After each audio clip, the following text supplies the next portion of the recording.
Добрейшего декабрьского утра, случайный зритель и, конечно же, постоянные подписчики и зрители. Мы с Тимурычем снова в лесу, друзья. Прежде чем начнем наши приключения декабрьские, птицы поют, хочу пару слов сказать о приборе Deus 2, с которым я хожу, с момента выхода этой линейки. Второй модификации от знаменитой XP. Хочу сказать про плюсы и минусы, потому что вопросов задается очень много и по поводу настроек, и по поводу как прибора вообще. Вот сейчас я вам скажу мнение, причем заметьте, это будет лично мое субъективное ощущение этого прибора. И я это делаю не дома на кухне, когда морозы, как некоторые любят, знаете, разложат там все и давай эти монеты на палке привязывают на линейке и давай мерить, кто там что глубже берет. Это будет мнение человека, который очень часто выезжает в лес, и я уже с этим прибором сросся, можно сказать. Минусы есть, и это очевидно, причем это такие мелочи, на которые компании XP стоило бы обратить внимание. Я подозреваю, что специально, наверное, есть эти недоработки для того, чтобы стимулировать как-то продажи, чтобы покупались аксессуары, всякие финтифлюшки там мелкие. Первое, это через какое-то время начинает болтаться катушка. Именно вот в этой вот проекции ты ходишь, у тебя все затянуто, вроде бы вот этот винт затянут на максимум, а она болтается под собственным весом, при том, что это вот самая маленькая у меня катушка. 9, 11 и эллипсная, они всю эту проблему усугубляют еще куда более сильнее. Что с этим делать? Менять вот эти вот прокладки, которые у меня уже заменены и не раз. Как вы видите, обломанное ухо, это все следствие вот этой проблемы. Начинаешь затягивать, перетягивать, где-то там легкий морозец. Больших морозов у нас нет, тут максимум -5, и мы уже все в шоке ходим. И вот ухо лопнуло, но пока еще держится.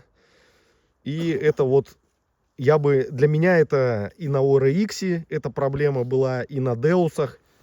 Тимур тоже с такой проблемой сталкивался. Да, ребят, крутятся, стачиваются уши. Да, это износ, может, это естественный процесс, но хотелось, чтобы в том числе производитель обращал внимание и на эту мелочь. Вот блоком я не пользуюсь, но первое, что у меня сломалось, когда я приобрел Deus 2, это вот посадочное место. Тут как клипса, и блок должен защелкиваться. Он у меня постоянно плохо с самого начала крепился, постоянно слетал оттуда. И в конечном итоге, сейчас, наверное, не сниму вот эту заглушку. Там такие вот усы, такая штука, в которую блок вставляется. Чтобы понимали, вот, что это не единая да, проблема, вот, смотрите, ребят, пример, пожалуйста, у Тимура то же самое. Короче, как-то надо, я не знаю, усилять. Я потом купил на Авито, напечатанную на 3D принтере, изготовленную вот эту вот запчасть. И в итоге поставил заглушку и вообще не пользуюсь. То, что вот тут вот люфт, это бог с ним. Ребят, проблема вообще с ушами вот с этими, с износом прокладок и так далее. Оно решается, если вы купите балансир, то есть сюда такая монтируется насадка, назовем ее так, и она частично решает. Конечно, становится, оно, по-моему, сдвигает центр, да, вот этот вот получается. Смотри, еще вот пометочка такая. Кроме белых катушек, на белую катушку балансир вы не поставите, потому что идет провод со штанги. Да. То есть все, белая катушка, она как есть, так и есть. Но она и так, Тимур, посмотри, она маленькая, у нее вес вообще минимальный. Ты посмотри, вот ухо. Вот так людям покажи, что происходит. Да. Когда оно сточилось, я вставил шайбочку туда паранитовую, чтобы оно как-то хоть не это. Угу. Вот, ребят. Следующая проблема. Так как у меня достаточно высокий рост, я 1,88 м, мне приходится выдвигать вот эту нижнюю штангу практически на максимум. Верхняя у меня разложена на максимум, и нижнюю выдвигаю на максимум. Со временем у меня стало просто тупо выпадать. И вот смотрите, сейчас при закрытой клипсе у меня вот так вот спокойно все двигается, снимается. То есть тоже какой-то износ, видимо, может что-то тут можно подогнуть. И учитываем, что я активно использую прибор, поэтому сейчас я, прежде чем начать коп, я ищу какую-нибудь ветку, вставляю ее сюда и уже вот так вот загоняю, чтобы, ну, распорка какая-то, какой-то клиновидный эффект был. Вот такие минусы, друзья. Ну и, конечно, на 6-й программе аккумулятор на 2-м Деусе шустро высаживается. Ребят, что еще хотел сказать. У меня это уже 2-й по счету Deus 2. И когда у меня 1-й прибор был, когда они только вышли, он у меня очень быстро появился. Ну, там первые партии, первые продажи. Я уже ходил с ним. Через 8 или 9 месяцев у меня накрылась катушка. Была у меня тогда 11-я. Я думал, что сдох аккумулятор, потому что она перестала принимать заряд. И под самый Новый год, 2 года назад, я расстался, короче, с катушкой, потому что по гарантии она уехала. И признали, что у нее крякнули мозги. И с этим ничего не сделаешь. И прислали мне замену. А вообще, я хочу сказать, что в целом, я думаю, что на сегодняшний день Deus 2 это эталон среди металлоискателей. Я знаю, что есть приверженцы там разных производителей, и их никак не переубедишь. Но со своей точки зрения я скажу, что мне кажется, сейчас лучше прибора нет, потому что, как уже 100 раз говорилось, эргономика, положение в руке, вес, зарядка, отсутствие каких-либо проводов, водонепроницаемость, ну и общие характеристики, масса настроек для любителей, хотя я вообще не приверженец копания. Я хожу, вот ответ на еще один из вопросов, часто задаваемых, я хожу на 6-й программе, задираю чувствительность 98, и везде, и на мусорках, и на чистых участках я хожу на 2-й скорости. Я настолько симбиоз поймал с этим прибором. Я с наушниками хожу, слушаю, копаю, как бы. И мне вообще вот замечательно просто. Мне этот прибор очень нравится. И другой я не хочу. Была у меня возможность завладеть мантикорой, но намеренно я еще раз просто завладел 2-м Деусом. И вот хожу по сей день с ним. Видите, у меня уже какая блестящая вот эта вот отполированная направляющая штанги. Я думаю, на сегодняшний день лучше прибора нет. И единственное, конечно, хотелось бы, чтобы компания уделяла больше внимания вот этим мелочам, которые досаждают. Вот. А в целом, друзья, классный прибор. Блин, я могу отрекламировать все, что угодно. Поэтому, рекламодатели, обращайтесь. Сейчас век интернета, а все дремлют. Магазины металлоискателей, большой опыт сотрудничества. Все официально, друзья. Юридическое лицо. Я зарегистрирован в реестре блогеров в Роскомнадзоре. Так что давайте, пишите там, XP, не XP. Ну, это не реклама сейчас. Это я вот просто ответил на вопросы подписчиков и зрителей, друзья. А Тимур-то уже продолжает свои пуговки, где он в прошлом видео, кто еще не смотрел, откатитесь, посмотрите. Пуговицы-то были дипломатического, да, Тимур? Да, да. Кто это был? Министерство иностранных дел.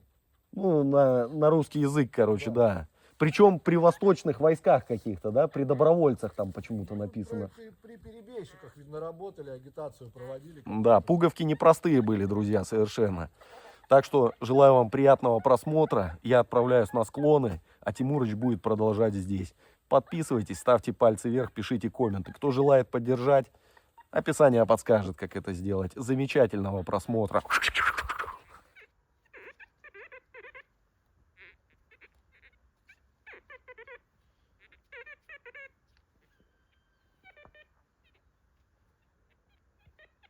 Что там, Тимур? О. Что там? Опа! О, продолжение пуговиц пошло. Слушай, в прошлый раз у тебя... Сколько их было, Тимур? Пяток. Вот и 6-я.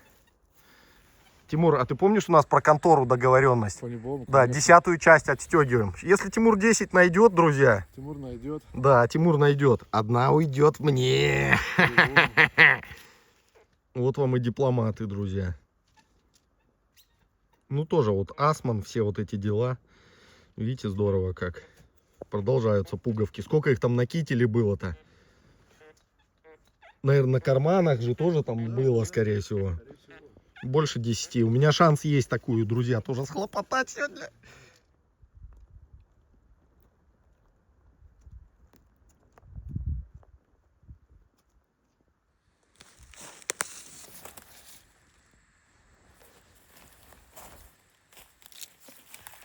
Не поверите, друзья, но вот сверху и снизу все давно перекопано. Все в свежих и в старых покопах. Что могу, иду засыпаю. А я вот иду по самым неудобным местам, где скатываешься, где скользишь.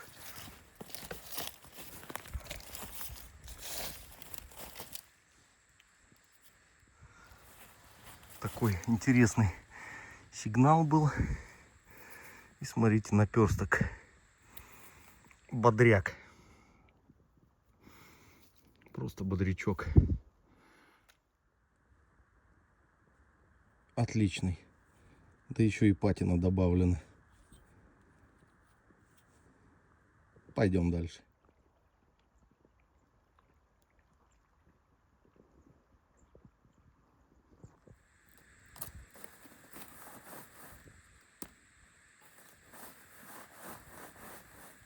Хороший сигнал.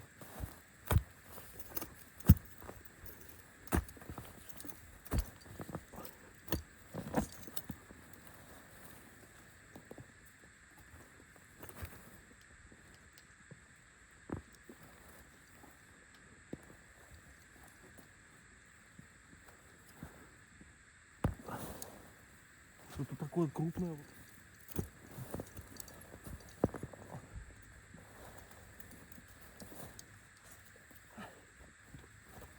Выкапываю сейчас сигнал, какой-то кусок цинка.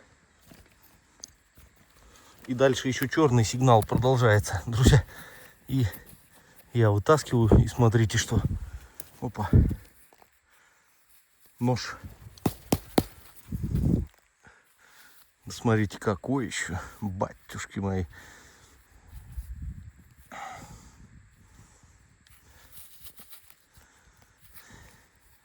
Блин, вот не с этими ножами-то, а. Пираты, что ли, бегали. Сейчас почищу его. Ребята, вы когда-нибудь видели что-нибудь подобное? Причем это штык, друзья. Ну, либо сделан из штыка. Ничего подобного ранее не видел. Смотрите. Как клинок загнут.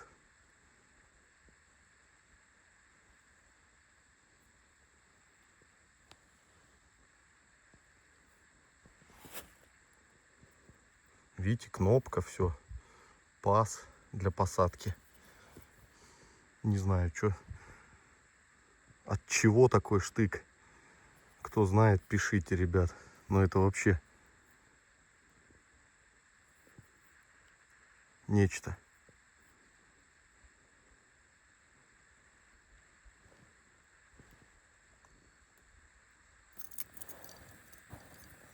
Тимур звонил сейчас, говорит, какой-то горжет поднял, раздолбанный в хлам, но тем не менее, друзья, это вам не пиратские дела.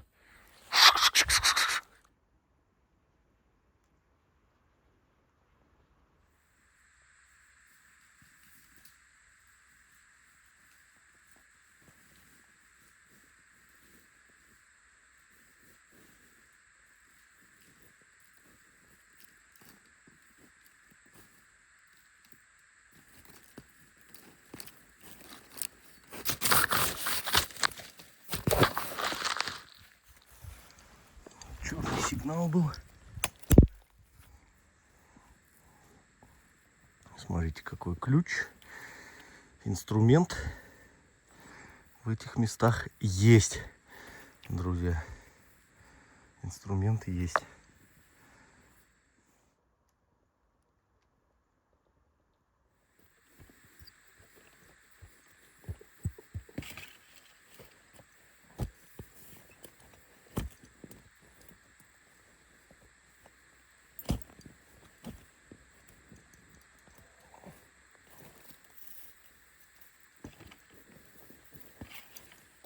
из глубины выкопал. Замочек. Блин, жалко. Иногда с латунными накладками, с красивыми, с текстами там, с рисунками, со всякими. Но этот обычный. Просто черный малыш. Смотрите, какая деталь, я не знаю, что это попалось. Какие-то форсунки. Явно тут какие-то шланги подходили. Может, кто имеет предположение, что это вообще могло быть такое?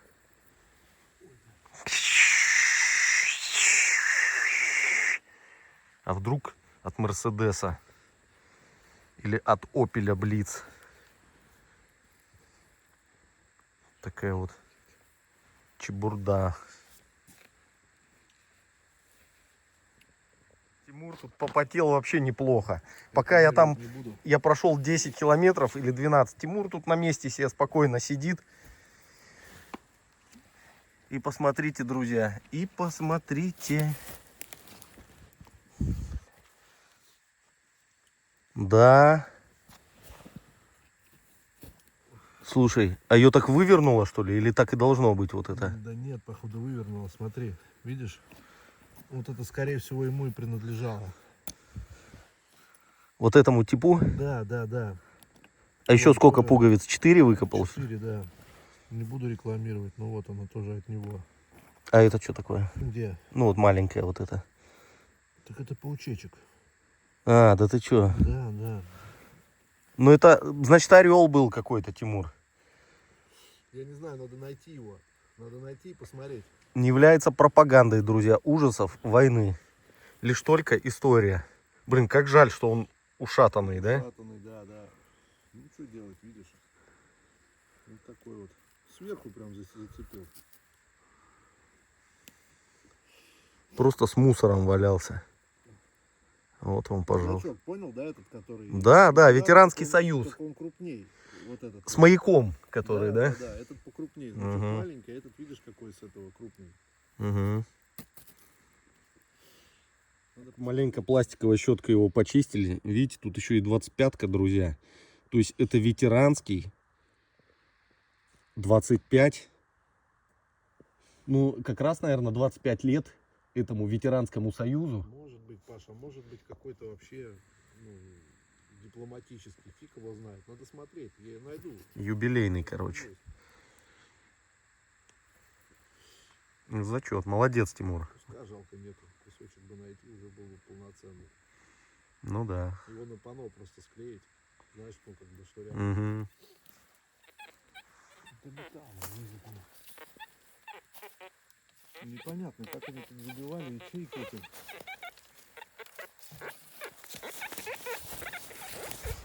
Всегда комраду помогу. Так вот, оп. Да я зарою потом, пожалуйста. Не, я буду все равно зарывать. У тебя такой контент, ты что? Буду ходить зарывать за тобой целый день. Только копай, Тимур, только копай. Тут лежит она, видишь, какими-то сбросами, блин.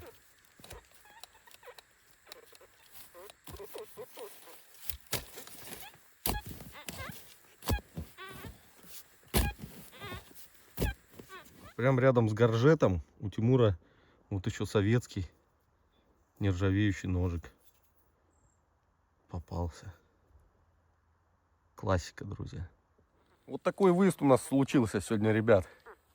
Коротенький, вы уж не обессудьте. Но, блин, дни короткие, вы видите, уже смеркается.